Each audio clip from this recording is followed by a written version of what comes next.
सबसे पहले जो हमें यहाँ से रिमूव करना होगा, जो ये हार्ड डिस्क देख रहे हैं, सबसे पहले मैं इस हार्ड डिस्क को रिमूव करता हूँ। इस तरीके से इसको रिमूव करेंगे।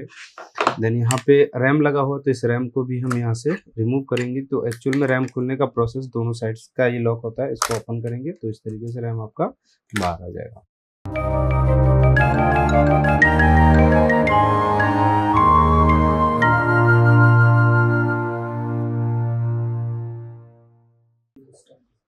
हाय डियर फ्रेंड्स, मल्टीटेक इंस्टीट्यूट में आप सबका फिर से बहुत बहुत स्वागत है। और आज मैं आपको बताने वाला हूँ एक नए प्रॉब्लम के बारे में, जो अक्सर आप लोग ज़्यादा इस प्रॉब्लम को फेस करते होंगे। और हमारे पास एक लैपटॉप है जो कि लिनोवो को HP 430 मॉडल है। तो देखेंगे इसमें जो प्रॉब्लम है कुछ अलग टाइप का प्रॉब्लम है। जैसे कि मैं दिखाता हूँ कि अभी जो इस लैपटॉप को देखेंगे तो बिल्कुल ही पावर इसका ऑफ है, यानी शट डाउन हो रखा है। बट लेकिन इसमें जो प्रॉब्लम है वो लेट डिस्प्ले का प्रॉब्लम है। यानी जैसे ही मैं ये पावर बटन को प्रेस करता हूँ, देखेंगे पावर बटन को इस तरीके से मैंने प्रेस कर दिया, लेकिन इसमें क्या हो रहा है कि डिस्प्ले जो आ रहा है ना वो लेट डिस्प्ले आ रहा है। देखिए अभी तक इसमें डिस्प्ले नहीं आया है, लेकिन मैंने पावर को इसको ऑन कर दिया है। अब देखिए डिस्प्ले देखते हैं कितने टाइम पे आता है, क्योंकि काफी टाइम लगाने के बाद ये डिस्प्ले आता है। तो देखते हैं कि कब ये आता है डिस्प्ले। और क्योंकि देखिए अब जा करके इसमें ये डिस्प्ले आया है, यानी लेट डिस्प्ले का इसके अंदर प्रॉब्लम है। तो इस प्रॉब्लम को आप किस तरीके से रिजॉल्व करेंगे, वो सारी चीजें मैं आपको इस वीडियोस में बताऊंगा। आखिर ये प्रॉब्लम आता है तो क्यों आता है। तो देखिए होता क्या है, जनरली आप लैपटॉप यूज करते हैं, चाहे कोई भी यूजर होता है उस लैपटॉप को यूज करते हैं, तो यूज करते समय क्या होता है कि आपका लैपटॉप अपडेट पे जाता है। अपडेट के साथ साथ में क्या होता है कि विंडोज का जितना भी ड्राइवर वगैरह होता है वो सारा चीजें ड्राइवर अपने ऑटोमेटिक अपडेट होता है। और कई सारे सॉफ्टवेयर होते हैं उसके भी अपडेट्स आते हैं। तो इस तरीके से जब अपडेट्स आता है तो अपडेट होने के बाद क्या होता है, इसके साथ में आपका बायोस का ड्राइवर भी अपडेट होता है।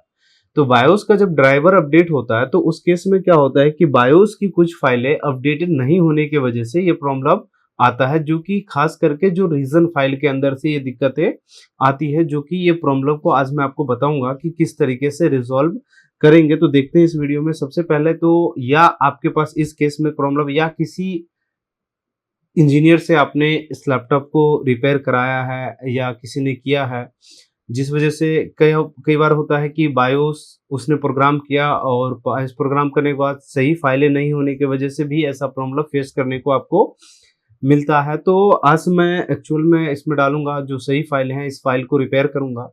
रिपेयर करके उसके बाद मैं आपको दिखाऊंगा कि ये प्रॉब्लम हमारा रिजॉल्व होता है या नहीं होता। तो इसके लिए चलते हैं अपने लैपटॉप पे और देखते हैं कि किस तरीके से इसको रिजॉल्व किया जाता है। तो इसके लिए सबसे पहले हमें लैपटॉप को ओपन करना पड़ेगा। तो देखते हैं लैपटॉप को किस तरीके से ओपन करते हैं। तो सबसे पहले मैं इसको शट डाउन कर लेता हूँ यहाँ से, क्योंकि शट डाउन करना पड़ेगा इसको, तभी जा करके हम आगे इसका प्रोसेस करेंगे। और यहाँ से इसको शट डाउन पे क्लिक करते हैं और ये लैपटॉप हमारा जो है शट डाउन हो जाएगा। शट डाउन होने के बाद तो लैपटॉप को हम ऑपरेट करेंगे यहाँ से। और इसके लिए आपके पास बायोस प्रोग्रामर वगैरह ये सारी चीज़ें चाहिए हमें। तो ऑलरेडी ये सारी चीज़ें मेरे पास है, और बाकी मैं इस लैपटॉप को भी ओपन करूँगा। तो देखेंगे ओपन किस तरीके से करते हैं, तो वो सारी चीज़ें हम इसको देखेंगे। तो इसमें देखेंगे सारे लैपटॉप को जितने भी स्क्रू लगे होते हैं। तो कभी भी लैपटॉप का ओपन करने से पहले अब यहाँ से देखते हैं। सबसे पहले मैं यहाँ से क्या करूँगा, बैटरी को रिमूव करूँगा। बैटरी रिमूव करने के बाद, यानी पावर का अगर सोर्स कहीं से है, कुछ लैपटॉप ऐसे भी होते हैं कि जब तक उसका बैक कवर नहीं खोलेंगे, क्योंकि जो इनबिल्ट बैटरी वाला आता है, तो इसमें एक्सटर्नल बैटरी है, तो पहले बैटरी को रिमूव करेंगे। और जितने भी इसके अंदर स्क्रू लगे हैं, जितने भी ऑप्टिकल डिवाइस होते हैं जो बाहर से रिमूव हो सकता है, सबसे पहले उसे आप रिमूव कीजिए। जैसे कि इसका बैक कवर है, तो पहले मैं इस बैक कवर को ही ओपन करूंगा, जो कि जो प्रोसेस होता है उस प्रोसेस को आपको फॉलो करना होता है। और बाकी देखेंगे, इसको मैंने ओपन कर लिया। बाकी इसके अंदर hard disk, RAM, wifi card, ये सारी चीज़ों को हमें रिमूव करना होगा जो सबसे पहले। तो बाकी सबसे पहले जो हमें यहाँ से रिमूव करना होगा, जो ये हार्ड डिस्क देख रहे हैं, सबसे पहले मैं इस हार्ड डिस्क को रिमूव करता हूँ। इस तरीके से इसको रिमूव करेंगे। देन यहाँ पे रैम लगा हुआ, तो इस रैम को भी हम यहाँ से रिमूव करेंगे। तो एक्चुअल में रैम खुलने का प्रोसेस दोनों साइड्स का ये लॉक होता है। इसको ओपन करेंगे तो इस तरीके से रैम आपका बाहर आ जाएगा। और बाकी देखेंगे तो इस बोर्ड पे कुछ दिक्कत है, पहले से ही काम भी हो रखा है। तो यहाँ पर देखेंगे कि क्योंकि कहीं से ना कहीं से ये रिपेयर होकर के आया है, देख रहे बहुत सारे स्टिकर वगैरह लगा हुआ है, पता नहीं क्या सीन है इसका। और उसके बाद यहाँ से इस वाईफाई कार्ड को भी यहाँ से हम क्या करेंगे, रिमूव करेंगे। तो वाईफाई कार्ड को भी यहाँ से हम डिस्कनेक्ट कर लेते हैं। तो डिस्कनेक्ट करने के बाद इसको भी हम यहाँ से ओपन कर लेंगे। जितने भी स्क्रू हैं उन सभी को प्रॉपर तरीके से आपको क्या करना होगा, रिमूव करना होगा। तो कई सारे इसमें देखेंगे तो स्टार बिट लगा हुआ है, तो स्टार बिट के लिए हमें दूसरा स्क्रू ड्राइवर यूज करना होगा स्टार बिट का, ठीक है। और बाकी इसके अंदर देखेंगे तो जैसे ये देखेंगे तो इस रबर को इस तरीके से निकाल सकते हैं। और सभी में मैं जहाँ तक देख रहा हूँ कि स्टार बिट लगा हुआ है, तो इसके लिए मुझे स्टार बिट का यूज करना पड़ेगा। बाकी मैं इस कीबोर्ड का स्क्रू को पहले खोल देता हूँ, ठीक है। और इसे भी मैं यहाँ से ओपन कर देता हूँ। और उसके बाद यहाँ से देखेंगे जो अपना ये लगा हुआ है कीबोर्ड, तो कीबोर्ड को हल्का सा इस तरीके से पुश करना है। पुश जैसे ही करोगे तो कीबोर्ड आपका ओपन हो जाएगा, क्योंकि हर एक मॉडल का अलग अलग प्रोसेस होता है कि अलग अलग तरीके से ये ऑन ऑफ ओपन किया जाता है।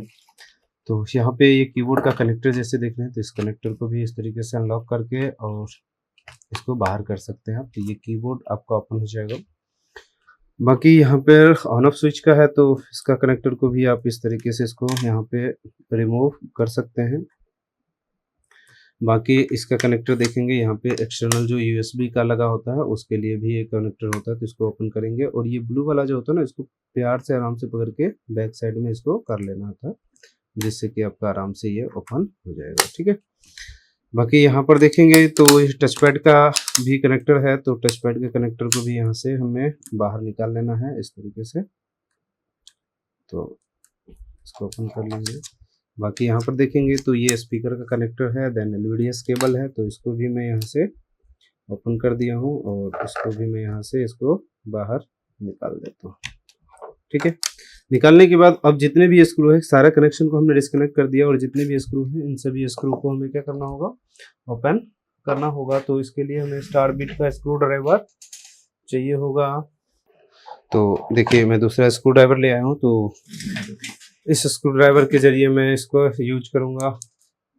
तो बाकी के इसमें जितने भी कनेक्टर थे वो सारे हमने डिस्कनेक्ट कर दिया, और जितने भी स्क्रू हैं उन सभी स्क्रू को एक एक करके क्या करना है, ओपन करना है। जिस तरीके से मैंने इसको ओपन कर लिया है, और इस तरीके से इसको ओपन करके आप सभी को इस तरीके से रख सकते हैं। और जैसे कि यहाँ पे हमने ओपन कर लिया है ये, तो ये सारे स्क्रू जो है हमने ओपन यहाँ पे कर लिया है, ठीक है। तो ये सारे जैसे ही स्क्रू आप ओपन करेंगे तो उसके बाद बैक साइड में जितने भी स्क्रू हैं उसको भी आपको क्या करना होगा, डिस्कनेक्ट करना होगा। तो इस तरीके से इसको क्लोज कर दीजिए, और इस साइड का जितने भी स्क्रू हैं उन सभी स्क्रू को क्या करना है, आपको रिमूव कर लेना है। तो इस तरीके से सभी स्क्रू को हमें रिमूव करना होता है। तो जैसे कि देख रहे हैं कि यहाँ पे मैं सारा स्क्रू को रिमूव कर दिया हूँ। बाकी इसके अलावा अगर आपको कोई कोर्स अगर करना चाहते हैं तो हमारे पास मल्टीपल टाइप के कोर्स हैं, laptop, desktop, AC PCB, printer, LED TV और ईएमएमसी, इन सभी टाइप के हमारे पास कोर्स हैं। अगर करना चाहते हैं तो हमारे दिए गए नंबर पे कांटेक्ट कर सकते हैं। और इस तरीके से देखें तो मैंने सारा स्क्रू को यहाँ से ओपन कर दिया है। तो ये सारे स्क्रू यहाँ से रिमूव भी हो चुके हैं। तो इन सभी स्क्रू को साइड में कर देना है, और उसके बाद क्या करना है, आपको इसको बाहर निकाल लेना है बोर्ड को। तो जैसे मैं यहाँ देख रहा हूँ कि कुछ स्क्रू फंसे हुए हैं, तो मैं इसको प्रॉपर तरीके से रिमूव कर देता हूँ, ठीक है। तो ये सारी चीज़ें हो गई। तो उसके बाद करना क्या है, आपको सिंपल इसको ओपन कर लेना है। तो इसके लिए आपको चाहिए ओपनर, तो या ओपनर का यूज कर सकते हैं, या अगर आपके पास स्क्रू ड्राइवर माइनस वाला है तो उसका भी यूज कर सकते हैं। और मैं तो फिलहाल अभी स्क्रू ड्राइवर्स का ही यूज कर रहा हूँ। बाकी मेरे पास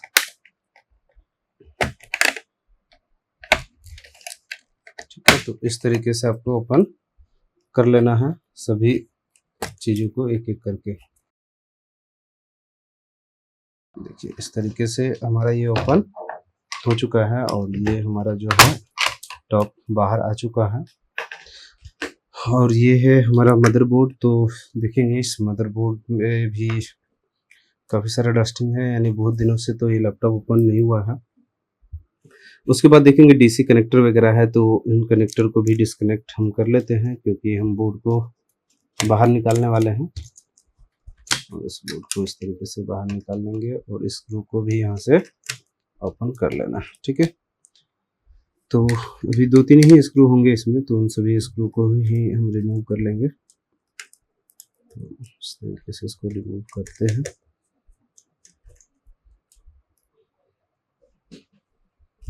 तो अब यहाँ से देखेंगे ये फ़ैन का कनेक्टर है, तो फ़ैन के कनेक्टर को भी यहाँ से रिमूव कर देंगे क्योंकि इस वाले बोर्ड में फ़ैन बाहर नहीं आता। तो इसको भी हम यहाँ से बाहर कर देते हैं, ठीक है। तो ये देखेंगे हमारा जो ये बोर्ड है वो बाहर आ चुका है और देखें किसी ने इस पे वर्क किया है बिना लैपटॉप को ओपन किए ही, यानी ऊपर से ही काम किया है क्योंकि इसका कंडीशन देख कर के बता रहा है, क्योंकि लैपटॉप अगर खुला होता तो सर्विस भी हो रखा होता। तो यहाँ पर देखेंगे तो सबसे पहले मैं इसका स्टिकर को निकालूंगा क्योंकि देखिए लगता है स्टिकर भी नहीं निकाला है, जैसे चिपका हुआ था बिल्कुल ऐसे ही है, क्योंकि निकला होता तो पहले से ही पता चलता ही।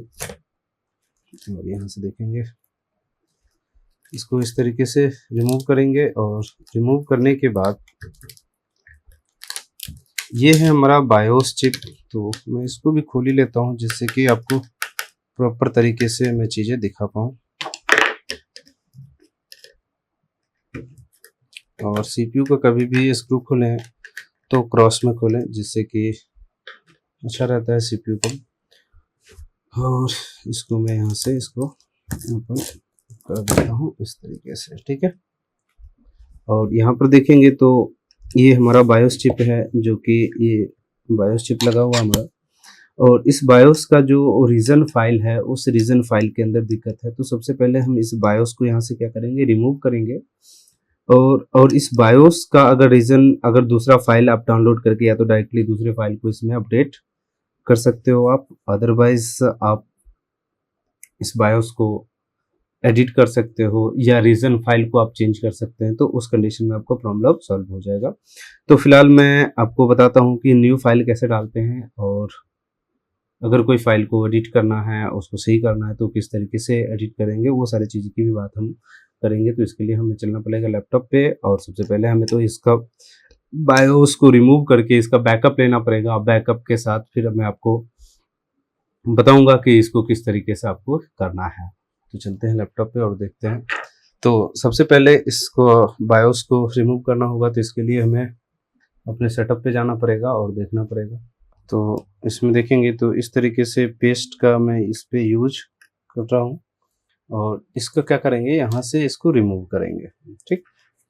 असेंबली के जरिए आप इसको रिमूव कर सकते हो। इसमें मैं इसको बायोस को रिमूव करता हूँ, हीट करने के बाद इसको उठा लेंगे यहाँ से। जैसे पिन पे चमक आ जाए तो इसको आराम से आप उठा सकते हो अपने यहाँ से। और ये देखेंगे हमारा काम हो चुका है और बायोस हमारा रिमूव हो गया। तो मेन अब हमारा बोर्ड का काम नहीं है, मेन हमारा इस चिप का काम है। तो देखते हैं इस चिप पे किस तरीके से काम करते हैं।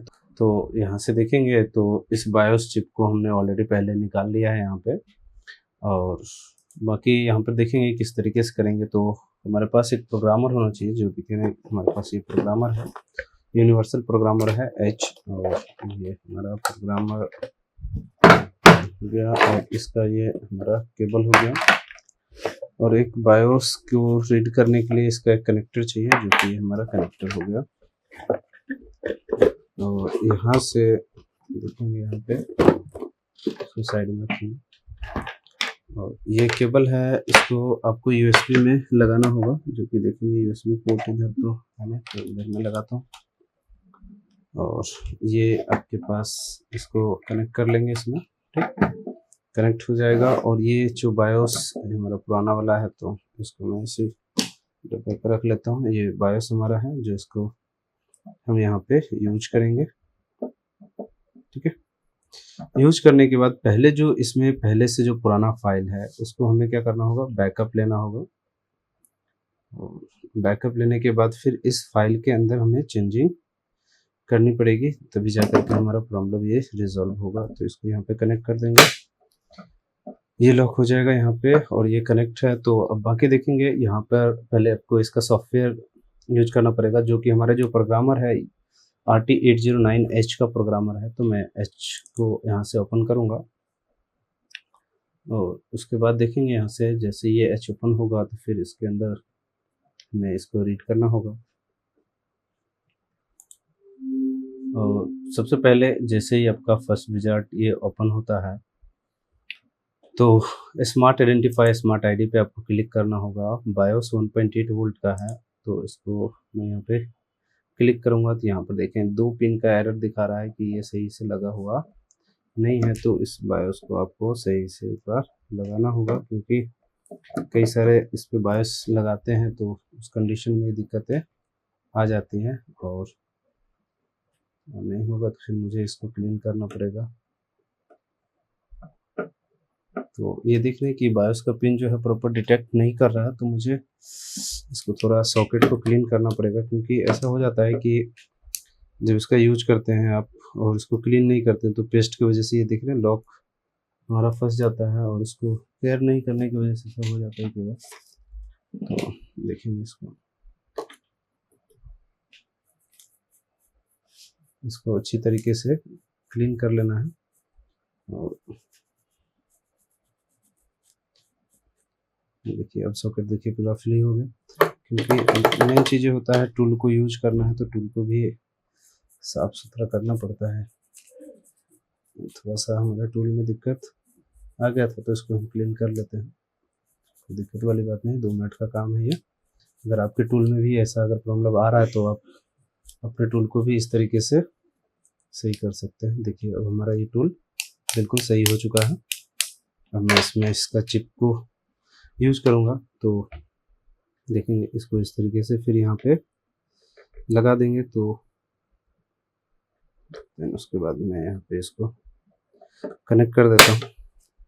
देखिए एक ही बार में डिटेक्ट कर लिया, क्योंकि टूल की टप का सही रहेगा तभी आपका काम भी अच्छा होगा। तो यहाँ पर देखेंगे तो W से अगर स्टार्ट लेटर है तो यानी इसमें विनबॉन्ड का जो है वो बायोस है। और यहाँ पर देखेंगे कि इसकी कैपेसिटी जो है 64 MB का है और इसमें जो फाइल डली हुई है वो 8 MB का फाइल है, राइट। तो अब यहाँ से क्या करना है, तो आइडेंटिफाई ऑटोमेटिक ये चिप करेगा, chip print inter printing chip में खुद ही ये अपने आप ही डिटेक्ट कर लेगा जो भी चिप होगा उस कंपनी को। देन उसके बाद आपका जो सेकंड स्टेप करना है वो रीड पे क्लिक करना है, ठीक है। रीड पे जैसे क्लिक करोगे तो बायोस के अंदर जो फाइलें होंगी उस फाइल को आपको रीड करने को मिलेगा, ठीक है। तो रीड करने का जैसे ऑप्शन करते हैं तो साथ में आपको एक बैकअप का भी लोकेशन देगा। फिलहाल मैं डेस्कटॉप पे ही इसको सेव करूंगा, जैसे कि हमारा मॉडल था HP क्या था हमारा 430 मॉडल, 430 मॉडल था शायद, तो मेरे को याद नहीं आ रहा। हाँ 430 मॉडल ही है, ठीक है। और ये क्या है हमारा मेन विन, ठीक है, यानी मेन बायोस है हमारा। तो इसको मैं यहाँ से सेव कर लूँगा। सेव करने के बाद ये डेस्कटॉप पे हमारा जो फाइल है वो हमारा सेव हो चुका है।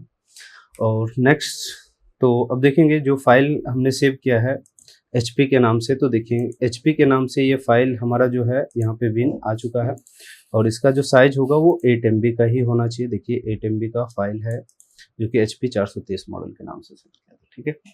तो बाकी इसके रीज़न फाइल में दिक्कत है, तो देखिए इस फाइल को मैं कैसे रिजॉल्व करता हूँ। तो यहाँ पर देखना है पहले जो ये फाइल है इस चिप का हमारा बैकअप हो चुका है, तो इस चिप को हम इरेज कर सकते हैं, राइट। तो यहाँ से देखिए कि इरेज का ऑप्शन है, फाइल को हमने सेव कर लिया, लिखा हुआ है file has been save, file save हो चुका है। तो इस बायोस के अंदर जो भी फाइल है उसे डिलीट करना है हमें, ठीक है। पहले अगर देखना चाहोगे तो आप फाइल को मैं दिखा सकता हूँ कि यहाँ से देखेंगे ये जो फाइल दिख रहे हैं ना जेड करके, और ये जो फाइल दिख रहे हैं तो ये बायोस के अंदर की फाइल है, और जो कि इस फाइल को मैं करने वाला हूँ इरेज। और तो यहाँ से देखेंगे तो इसी फाइल को कभी भी आप बायोस को प्रोग्राम कर रहे हो ना, तो देखो फर्स्ट यानी टॉप का कुछ लेटर आपको मैच करा लेना होता है और लास्ट बॉटम का भी लेटर मैच कराना होता है, क्योंकि अगर ये चीज़ें मैच नहीं करेगा ना तो आप जो भी फाइल को प्रोग्राम करोगे बायोस को तो उससे डिस्प्ले नहीं आएगा या तो आपका लैपटॉप ऑन ही नहीं होगा, तो डेड कंडीशन में जा सकता है। तो उस समय घबराना नहीं है। अगर बायोस प्रोग्राम करने से आपका लैपटॉप अगर डेड हुआ या नो डिस्प्ले हुआ, तो बायोस करने से ही आपका लैपटॉप रिपेयर भी हो जाएगा। तो उसके लिए ज़्यादा परेशान नहीं होना आपको, ठीक। अगर ज़्यादा दिक्कत आए तो हमारे दिए गए नंबर पर कॉन्टैक्ट कर सकते हैं और थोड़ा बहुत तो सपोर्ट हम कर ही देंगे उसमें आपको। अगर हमारे स्टूडेंट है तो ऑलरेडी आपको सपोर्ट मिलता ही है। तो यहाँ से इरेज पे क्लिक करेंगे और यहाँ से इस चिप को पहले इरेज करना होगा, यानी ब्लैंक कर लेंगे और जो भी फाइलें होंगी वो सारे डिलीट हो जाएंगे इसके अंदर से। और उसके बाद मैं फाइल को बनाना भी सिखाऊंगा। जब तक ये इरेज हो रहा है तब तक हम अपना आगे काम करते हैं। बैकअप तो हमारे पास ऑलरेडी है। और देखिए, मैं आज जो टूल का यूज करने वाला हूँ वो एमी इंजेक्ट का यूज करने वाला हूँ। वैसे मैं हेक्स एडिटर का भी यूज कर लेता हूँ और आपका यूएफआई टूल का भी कर लेता हूँ। यहाँ से भी फाइल को आप क्या कर सकते हैं, इरेज कर सकते हैं। और बाकी मैं एमी इंजेक्ट का ही यूज करता हूँ और ये काफ़ी ईजी होता है। और इसमें जो एमी रीजन का फाइल है ऑलरेडी मैं यहाँ पे ऑलरेडी पहले से इसको सेलेक्ट करके यहाँ पर देखेंगे इस सारे फाइल को मैंने अपलोड कर लिया है अपने इस सॉफ्टवेयर में। और ये फाइलें जैसे ही अपलोड हो जाएंगे और उसके बाद मैं आगे का प्रोसेस इसमें करूँगा। यहाँ पर देखिए ओपन बायोस का एक ऑप्शन हो रहा है। तो जो बायोस का आपके पास बैकअप है उस बैकअप फाइल को आप इसके ऊपर अपलोड कर दीजिए, राइट। यहाँ से हमने रखा था, डेस्कटॉप पे रखा था और HP 430 के नाम से मैंने सेव किया था। ये रहा हमारा HP 430 मॉडल। और यहाँ पे इसको अपलोड करेंगे तो फाइल यहाँ पर देखेंगे अटैच हो चुका है। और देखेंगे इसमें जो रीजन फाइल है, तो पहले से देखिए एमी का जो पहले का जो वर्जन है, तो उसी वर्जन के अकॉर्डिंग आपको अभी जो नया एडिट करेंगे तो वो सेम वर्जन का ही फाइल को चढ़ाएंगे, तभी आपका प्रॉब्लम रिजॉल्व होगा। अगर सेम नहीं है तो एक फाइल ऊपर और नीचे का आप चढ़ा सकते हैं, इसमें कोई दिक्कत वाली बात नहीं है। और तो यहाँ से देखेंगे तो इसमें विंडोज़ का जो की है वो नन है, यानी विंडोज़ का की बायोस में नहीं है, यानी ये ओरिजिनल बायोस तो ऑलरेडी पहले से नहीं है, किसी ने चेंज किया था। और यहाँ पे वर्जन देखेंगे 9.5 13 1808। तो यहाँ पर देखेंगे फाइल मेरे पास बहुत सारे हैं, तो मैं रीजन फाइल को यहाँ पर अपडेट करूँगा जो कि है 18.18.1808, राइट। 1808 1.5 का रीजन फाइल हमें चाहिए। तो ये फाइलें मैच हो रही है मेरे ख्याल से 9530 1808 1.5, राइट। तो ये फाइलें हैं जो मैं इसे अपडेट कर लूँगा और ये फाइलें मैंने अपडेट कर दिया है। तो और उसके बाद यहाँ पर जैसे ही आप चेंज कर देंगे तो उसके बाद आपको सिंपल वे में करना क्या है, सेव न्यू बायोस पे क्लिक करना है। और मैं इसमें देखिएगा फाइल चेंज हो चुका है ऑलरेडी हमारे पास, और मैं इसको डेस्कटॉप पे ही सेव कर लेता हूँ। तो अभी देखते हैं सेव होकर के कहाँ पे आ रहा है, तो वो सारी चीज़ें हम देखेंगे इसमें। तो ये फाइल हमारा जो है वो सेव होकर के यहाँ पे देखेंगे कि नया फाइल यहाँ पे बन के तैयार हो गया हमारा। यही फाइल है जो 8 MB का ही है, अभी मैंने तैयार किया है इसको, ठीक है। जो कि देख रहे हैं 430 MB रीजन एमी के नाम से यहाँ पर अपडेट हो जाता है नया फाइल के नाम से, क्लियर। अब यहाँ से क्या करना है, जब तक ये फाइल देखेंगे हमारा ये इरेज होकर के सक्सेसफुल हो गया और इसके बाद एक बार इसको रीड करेंगे तो इसमें chip is empty all are here आना चाहिए, यानी चिप एम्प्टी दिखाना चाहिए। देखिए जिस तरीके से ये चिप हमारा क्या हो चुका है, एम्प्टी हो चुका है, यानी ये चिप हमारा जो है वो खाली हो चुका है। तो इस केस में आगे हम क्या करेंगे, तो इसके आगे जो हमें यूज करना है सिंपल वे में, तो अब जो हमारा नया फाइल है, नया फाइल जो हमारा है तो नया फाइल जो है हम उसको यूज इसमें करेंगे। तो नया फाइल का जो हमारे पास फाइल है तो उसको हमें सिंपल वे में करना क्या होता है, अब ओपन पे क्लिक करेंगे। फाइल हमारा खाली है, जैसे कि देख पा रहे हो कि ये पूरा ब्लैंक है, पहले जेड से स्टार्ट था, नीचे कुछ भी फाइल था, तो वो फाइल कुछ भी नहीं है। मैंने इस चिप को इरेज कर लिया, ठीक।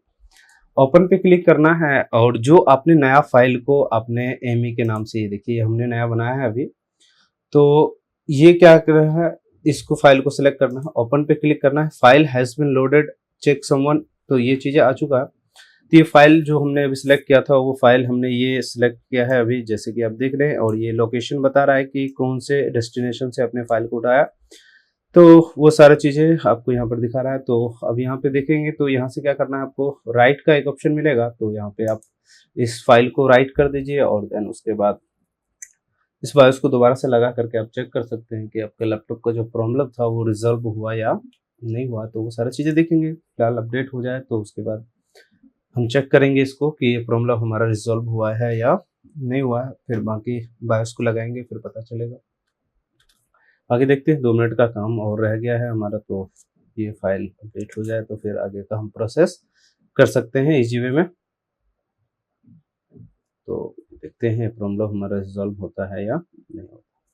तो ये फाइल हमारा जो है राइट सक्सेसफुल हो चुका है और बाकी मेरा इसका काम हो चुका है, तो बाकी प्रोग्राम का काम हो चुका है। तो मैं इन सभी को एग्ज़िट कर लेता हूँ और बाकी मैं आपको चेक करके दिखाता हूँ, क्योंकि हमारा काम ये हो चुका है। तो ख़त्म करते हैं और इसके बाद देखते हैं, इसको लैपटॉप में लगाते हैं इस फाइल को, और इस चिप को निकालने के बाद तो बाकी इस चिप को यहाँ पे लगाते हैं। और क्योंकि हमारा प्रोग्राम हो चुका है चिप, तो मैं इसको लगाने जा रहा हूँ अब इस पे।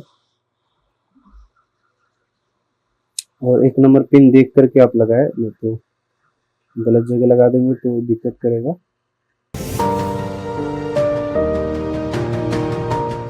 तो ये चिप जो है हमारा वो लग चुका है।